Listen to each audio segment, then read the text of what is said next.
So there's a common myth about marketing that if I want a good marketing strategy and a good plan, then I should get an expert to come in and do it. And some people think, oh, well, I don't want to do the implementation I don't want to implement all of my marketing myself, so I'm better off just getting someone else to do the strategy as well. So when I first started working as a freelance marketer 10 years ago, I just did the implementation. I've been working in marketing for about 7 or 8 years by that point, and my clients just wanted me to get their marketing done, all that marketing stuff, the websites, the brochures, case studies, blogs, advertising, all of that marketing stuff, But gradually, I realized that most of my clients were pretty clueless about strategy. They had no idea how to choose effective marketing activities. So I found myself getting more and more involved in recommending strategies. But there was a problem with that. So traditional marketing consultancy works like this. You tell me all about your business and I'll tell you what to do. And then if you want, I can do it too. I can do it for you and implement it as well. And now, as a model, that's fine for big businesses who don't really know their customers because they're so far removed from them. So in a lot of huge companies, the CEO is so far removed from, they never speak to their actual customers. And some e-commerce businesses fall into this category too, if they're quite detached from their customers. But for most of the small businesses that I worked with, the owners knew their customers far better than I ever could, because they spoke to their customers every day. They cared deeply about their customers. They had strong relationships with their customers because they knew them and they talked to them and worked with them. So as a consultant, I could never know as much about the business's customers as the owner. And I realized that, this traditional consultancy model was putting my customers, my clients, in a very vulnerable position. Because traditional consultancy relies on the consultant asking all the right questions to elicit the information that they need to make a good recommendation about strategy. It relies on the consultant understanding the full context of the business and the market and the owner's vision and the goals. All of that information, the consultant has to really understand all of that full context. And it also relies on the consultant having the skills to turn all of that information into a good strategy and a plan.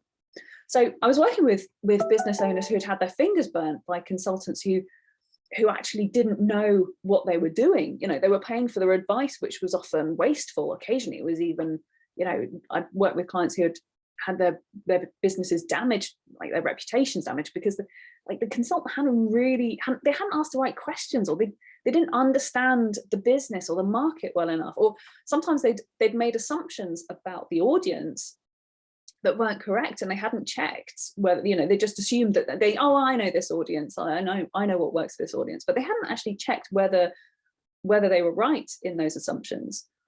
And yeah, they didn't know the audience well enough. So in a big business, consultancy works well because the agency will typically spend a small percentage of the company's budget on market research so that they can really understand the audience, and then they'll create a strategy and a plan and then implement it across their huge team and their huge budget. So and to be consistent and effective in a large organization, it has to be done that way. But in a small business, so I don't know about you, but if I were to say, okay, let's take a small percentage of your marketing budget to spend on market research. How much is that going to give us? Well, for a lot of my clients, that means, I don't know, like a few £100 and less than £1,000. And that you can't get a lot of market insight for that. So it's very unlikely that a few £100 is going to deliver any real insight that you as the business owner don't already know. Because like I said, you probably talk to your customers every day. You already know them really well. So if I'm going to create a marketing strategy for you, then I'm going to need to spend quite a few thousands of pounds of your money on research so that I can come back to you and tell you what you already know. How does that sound? No, I don't think so. I wouldn't agree to that either. So in engineering, there's a lot of things that we can't be sure of before we build a machine, such as friction and heat transfer and stress and like imperfections in the materials, and there's loads of stuff. So because you can't be sure about all of these things, you make assumptions and you estimate You say, okay, well, given other tests that we've done, we'll assume it's going to be like this. And then you prototype and you test and you verify those assumptions and you tweak the ones that are not correct. And that's how I teach my clients how to do marketing. So first, let's make a lot of assumptions about your customers. They'll be fairly good assumptions because you already know your customers really well, like I said, and then we'll start small.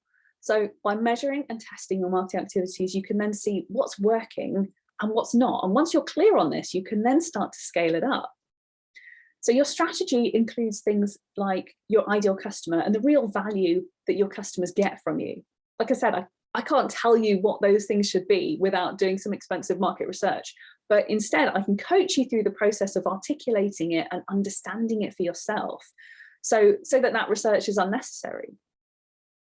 So if you can get someone else to do your strategy for you, unless they're spending, if you're going to, actually not like if you can, but if you want to get someone else to do your strategy for you, unless they're spending a lot of your money on market research, it's unlikely that they're going to be able to create as good a strategy as you can. Like I said, when you hand over control of your strategy to someone else, it puts you in a very vulnerable position because they might not do a good enough job. It's like asking your accountant to make all your financial decisions for your business. I mean, you could, but it's a really bad idea. I mean, yes, of course, get advice and hear their suggestions. But at the end of the day, you have to make those decisions for yourself, for your business. You have to control it yourself. And it's the same with marketing. You have to control your strategy. Yeah, of course, get someone else to implement it for you. But you have to keep control of your strategy. You have to choose your strategy yourself, because at the end of the day, as a small business owner, no one knows your customers like you do. And yet so many businesses hand over control of their strategy to consultants and agencies. I know, because my clients used to do it to me. And after a while, it made me feel quite uncomfortable because I knew how vulnerable it was making them. So I always explained my approach. I explained why I was recommending what I recommend, why I was recommending what I was recommending. But lots of agencies don't do this. They say, we know what's going to work for your business. We've done this for loads of businesses like yours. We know what's going to work. Marketing is a dark art. No, we won't explain it to you because it's marketing is really complicated, but we know what's going to work for your business. But the fact is that no two businesses are exactly the same, and no two marketing strategies should be the same either. And just like every business owner needs to understand the fundamentals of finance and cash flow and people management, I believe every business owner needs to understand the fundamentals of how marketing works as well. Because when you understand marketing, you can control your own strategy, you can brief your marketing suppliers much better so they're more effective. You can keep them accountable using appropriate metrics, and you won't be bamboozled by all the data that this agency is choosing to send you. You'll know what these metrics mean and what are actually appropriate for your business, and what are effective, what are actually going to give you useful information. And you'll know whether or not they're delivering value for money in their activities, these agencies. And instead of just letting them persuade you to continue a marketing activity that's not delivering ROI, you will be in control of your marketing. But in order to do this, you have to understand how marketing works. And trust me, it's not as complicated as you think. If you're able to run a business, you're able to understand marketing. It's not rocket science. It's actually quite straightforward when you have a structured process to follow. And this is the process that I take all my clients through. So if you're ready to get started, get in touch and we'll talk.